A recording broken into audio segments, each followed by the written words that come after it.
that his nomination for CIA Director be withdrawn. Carter agreed. Britt Hume wraps up what happened.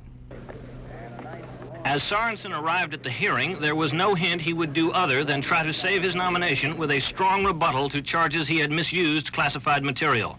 And a strong rebuttal is just what the senators heard.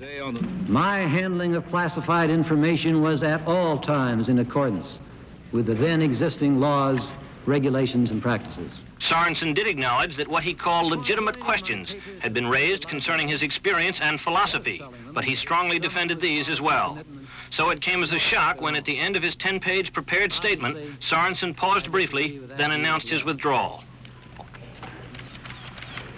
But it is now clear, Mr. Chairman, that a substantial portion of the United States Senate and many members of the intelligence community are not yet ready to accept as Director of Central Intelligence an outsider who believes, as I believe, on these two legitimate questions. There then followed a familiar Senate ritual. Committee members who had been most active against Sorenson joined in a chorus of praise of him now that he was beaten. I think that what Mr. Sorenson did today was not only electrifying, but it was brave and generous. And I commend him for it.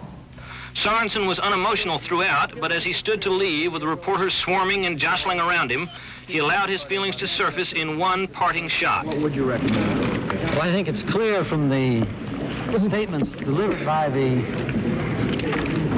mourners after the deceased had been laid down that in their consideration of the next Director of Central Intelligence, they could do worse, and they probably will.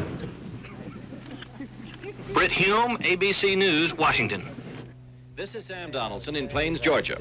It was Jimmy Carter who presided over the unveiling of the Sorenson nomination last December 23rd.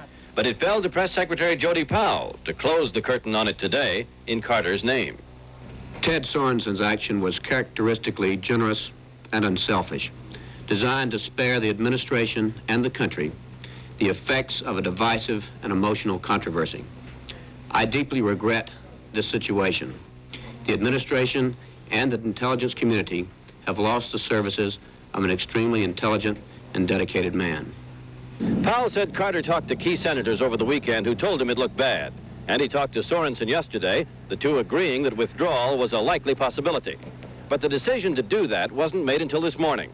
And it was Sorenson's. He wasn't pushed, insisted Powell. However, Carter made no attempt to dissuade him. Can this episode be seen as a rejection of Carter's judgment? No, said Powell.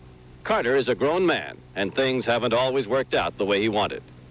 It seems apparent that when things weren't working out this time, Carter backed away as gracefully as he could, obviously having decided that when he has his first big fight with Congress, it won't be over Theodore Sorenson. Sam Donaldson, ABC News, Plains, Georgia.